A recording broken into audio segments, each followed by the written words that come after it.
Assalamualaikum warahmatullahi wabarakatuh. Halo Sobat Fisika, perkenalkan nama saya Nurul Aulia Hasri, NIM H04230009, mahasiswi Program Studi Pendidikan Fisika Angkatan 2023. Di video kali ini, kita akan membahas dua topik keren dari fisika modern, yaitu tingkat energi dan spektrum, serta prinsip korespondensi dan gerak inti. Kita bakal membahas santai tapi tetap ilmiah sesuai pembahasan dari buku Arthur Basir dalam Concept of Modern Physics. Yuk kita mulai dari yang pertama. Tahukah kamu bahwa ternyata elektron di dalam atom tidak bisa bergerak sembarangan? Mereka cuma bisa bergerak di lintasan-lintasan tertentu yang mempunyai energi spesifik. Nah, setiap lintasan inilah yang disebut dengan tingkat energi. Jika elektron berada di tingkat energi paling rendah, itulah yang disebut dengan keadaan dasar. Pada keadaan ini, elektron paling stabil karena tidak memiliki kelebihan energi. Tapi jika elektron menyerap energi dari luar, misalnya dari cahaya atau panas, ia bisa meloncat ke lintasan yang lebih tinggi. Kondisi ini yang disebut dengan keadaan eksitasi. Namun, keadaan ini tidak bertahan lama, karena elektron akan segera kembali ke keadaan dasar sambil memancarkan energi dalam bentuk cahaya atau foton. Nah, ternyata keadaan eksitasi ini memiliki tingkatan yang berbeda, di mana ada yang disebut dengan keadaan eksitasi pertama, kedua, ketiga, dan seterusnya tergantung dari berapa lintasan orbit pada atom tersebut. Nah, pada keadaan eksitasi pertama, N-nya akan sama dengan 1, dan pada keadaan eksitasi kedua N-nya akan sama dengan 2, sedangkan pada keadaan eksitasi 3 N-nya akan sama dengan 3. Adapun persamaan untuk menentukan energi eksitasi, En sama dengan nilai eksitasi pertama dibagi dengan N berpangkat 2. Nah, misalnya kita akan menentukan keadaan dari eksitasi kedua, maka N sama dengan, kita sudah mengetahui bahwa nilai dari keadaan eksitasi pertama adalah minus 13,6, maka tinggal kita bagi dengan N berpangkat 2. Nah, nilainya akan sama dengan minus 13,6 dibagi dengan 2 berpangkat 2. Maka minus 13,6 dibagi dengan 4.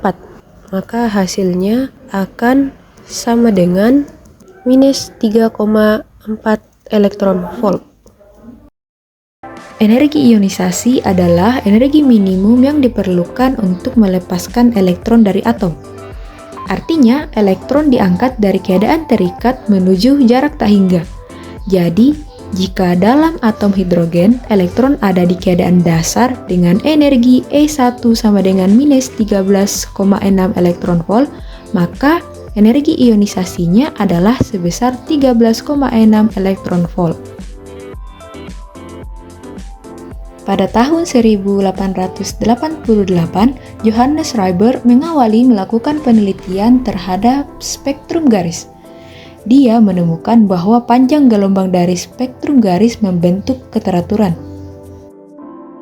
Dalam spektrum atom hidrogen ternyata ada 6 deret spektrum yang dikenal. Deret-deret tersebut adalah deret Lyman, Balmer, Paschen, Brackett, Pivan, dan Humphreys. Deret Lyman ditemukan oleh Theodor Lyman, yang menemukan garis spektral antara tahun 1906 sampai tahun 1914. Pada deret Lyman, panjang gelombang memenuhi persamaan 1 per lambda sama dengan R dikali 1 per 1 kuadrat dikurang 1 per N2 kuadrat. Panjang gelombang pada deret Lyman bervariasi, mulai dari panjang gelombang pertama, Ly alpha sebesar 121,57 nanometer, hingga panjang gelombang yang terakhir yakni Ly tak hingga sebesar 91,18 nanometer. Range dari deret ini berada pada zona sinar ultraviolet. Deret Balmer ditemukan oleh Johann Balmer pada tahun 1885. Pada deret Balmer, panjang gelombang memenuhi persamaan 1 per lambda sama dengan R dikali 1 per 2 kuadrat dikurang 1 per N2 kuadrat. Panjang gelombang pada deret Balmer bervariasi, mulai dari panjang gelombang pertama, Ba alpha sebesar 656,3 nanometer hingga panjang gelombang yang terakhir yakni Ba tak hingga sebesar 364,6 nanometer. Range dari deret ini berada pada zona cahaya tampak. Deret Pasken ditemukan oleh Friedrich Pasken pada tahun 1908. Pada deret Pasken, panjang gelombang memenuhi persamaan 1 lambda sama dengan R dikali 1/3 kuadrat dikurang 1/n2 kuadrat. Panjang gelombang pada deret Pasken bervariasi, mulai dari panjang gelombang pertama Pa alpha sebesar 1875 nanometer hingga panjang gelombang yang terakhir yakni Pa tak hingga sebesar 820,4 nanometer. Range dari deret ini berada pada zona cahaya inframerah. Deret Bracket ditemukan oleh Friedrich Hamner Bracket pada tahun 1922. Pada deret Bracket, panjang gelombang memenuhi persamaan 1 lambda sama dengan R dikali 1/4 kuadrat dikurang 1/n2 kuadrat. Panjang gelombang pada deret Bracket bervariasi, mulai dari panjang gelombang yang pertama yakni Br alpha sebesar 4051 nanometer hingga panjang gelombang yang terakhir yakni Br tak hingga sebesar 1458 nanometer. Range dari deret ini berada pada zona cahaya inframerah jauh. Deret Vivan ditemukan oleh August Hermann Vivan pada tahun 1924. Pada deret Vivan, panjang gelombang memenuhi persamaan 1 lambda sama dengan R dikali 1/5 kuadrat dikurang 1/n2 kuadrat. Panjang gelombang pada deret Vivan bervariasi, mulai dari panjang gelombang pertama Pf alpha sebesar 7460 nanometer hingga panjang gelombang yang terakhir yakni Pf tak hingga sebesar 2279 nanometer. Range dari deret ini berada pada zona cahaya inframerah jauh. Deret Humphreys ditemukan oleh Curtis J. Humphreys pada tahun 1953. Pada deret Humphreys, panjang gelombang memenuhi persamaan 1 lambda sama dengan R dikali 1/6 kuadrat dikurang 1/n2 kuadrat. Panjang gelombang pada deret Humphreys bervariasi, mulai dari panjang gelombang pertama Hu alpha sebesar 12.370 nanometer hingga panjang gelombang yang terakhir yakni Hu tak hingga sebesar 3.282 nanometer. Range dari deret ini berada pada zona cahaya inframerah jauh. Jadi, secara umum, persamaan yang memenuhi hal ini yaitu 1 lambda sama dengan R dikali 1/n1 kuadrat dikurang 1/n2 kuadrat, di mana lambda adalah panjang gelombang, R adalah konstanta Rayberg, yakni 1,097 dikali 10 berpangkat 7 per meter, N1 adalah integer 123, N2 juga integer 123. Di sini N2 lebih besar daripada N1.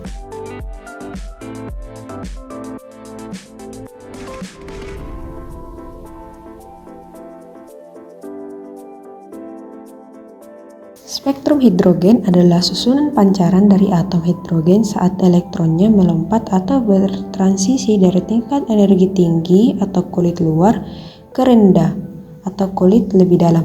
Transisi ini akan menghasilkan pancaran cahaya atau foton dengan panjang gelombang yang berbeda tergantung dari seberapa besar selisih energi antar kulit. Susunan pancaran dari atom hidrogen dibagi menjadi beberapa rangkaian spektral dengan panjang gelombang yang dihitung dengan formula Rydberg. Ada sebuah soal nih. Tentukan panjang gelombang cahaya yang dipancarkan ketika elektron dalam atom hidrogen berpindah dari N2 sama dengan 3 ke N1 sama dengan 2. Mari kita selesaikan. 1 lambda sama dengan R dikali 1/n1 kuadrat dikurang 1/n2 kuadrat.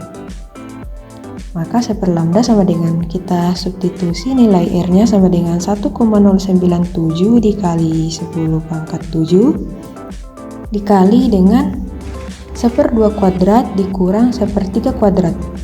Kemudian diperoleh hasilnya 1 lambda sama dengan 1,097 dikali 10 pangkat 7 dikali 1/4 dikurang 1/9. Maka lambdanya sama dengan 6,56 dikali 10 berpangkat minus 7 meter atau sama dengan 656 nanometer. Maka dapat dikatakan bahwa cahaya ini termasuk ke dalam spektrum merah deret Balmer karena panjang gelombang 656 nanometer termasuk ke dalam deret Balmer. Energi foton adalah energi yang dibawa oleh satu foton partikel elementer dari cahaya dan radiasi elektromagnetik lainnya.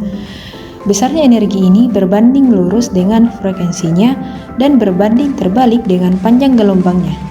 Sehingga persamaannya E sama dengan H dikali F atau E sama dengan H dikali C dibagi dengan lambda, di mana H adalah konstanta Planck, C adalah kecepatan cahaya, F adalah frekuensi, dan lambda adalah panjang gelombang. Semakin tinggi frekuensi foton, semakin besar energinya, begitu juga sebaliknya. Satuan dari energi foton ini adalah joule. Kemudian hubungan antara energi dan panjang gelombang atau frekuensi, semakin tinggi frekuensi, semakin panjang gelombang pendek, kemudian energinya akan semakin tinggi. Contohnya yaitu sinar gamma. Kemudian semakin rendah frekuensi, maka panjang gelombangnya semakin panjang, sehingga energinya akan menjadi rendah. Contohnya yaitu gelombang radio. Dari hubungan energi dan frekuensi, untuk transisi dari tingkat N2 ke N1, HF akan sama dengan EN2 dikurang EN1, sehingga F sama dengan R dikali C dibagi H dikali dengan 1/N1 kuadrat dikurang 1/N2 kuadrat.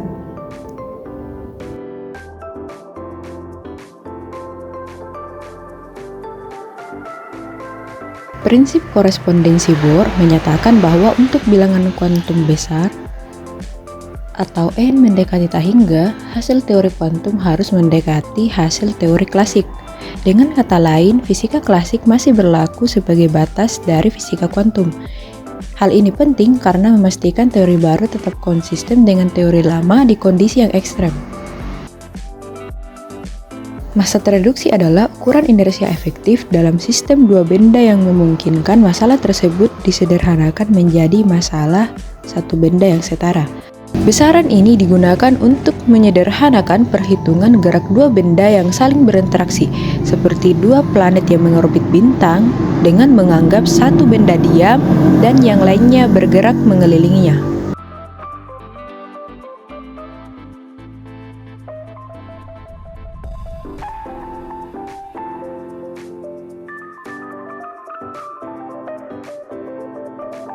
Contoh soal, hitung energi keadaan dasar N sama dengan 1 atom hidrogen dengan memperhitungkan massa tereduksi. Di sini diketahui massa elektron Me sama dengan 9,11 dikali 10 berpangkat minus 1 kg, massa proton Mp sama dengan 1,67 dikali 10 berpangkat minus 27 kg, dan energi keadaan dasar tanpa koreksi E1 sama dengan minus 13,6 elektron volt. Maka penyelesaiannya kita harus menentukan mu-nya terlebih dahulu, di mana mu sama dengan Me dikali Mp per Me ditambah Mp. Karena yang kita ketahui Mp lebih besar daripada Me, maka mu sama dengan Me dikali 1 dikurang Me dibagi dengan Mp. Maka Me dibagi dengan Mp sama dengan 9,11 dikali 10 berpangkat minus 31 dibagi 1,67 dikali 10 berpangkat minus 27, itu hasilnya akan sekitar 5,45 dikali 10 pangkat minus 4. Sehingga dapat dikatakan bahwa mu akan sama dengan 0,999455 Me. Sekarang kita lanjut untuk menghitung energi terkoreksinya. E aksen 1 sama dengan E1 dikali mu dibagi dengan ME. Maka E aksen 1 sama dengan minus 13,6 dikali 0,999455. Hasilnya akan sama dengan minus 13,5926 elektron volt. Sehingga hasil akhirnya energi terkoreksinya atau E aksen satunya akan sama dengan minus 13,59 elektron volt. Jadi itulah penjelasan mengenai dua materi keren kita pada video kali ini. Demikian dari saya izin pamit undur diri. Salam fisika. Wassalamualaikum warahmatullahi wabarakatuh.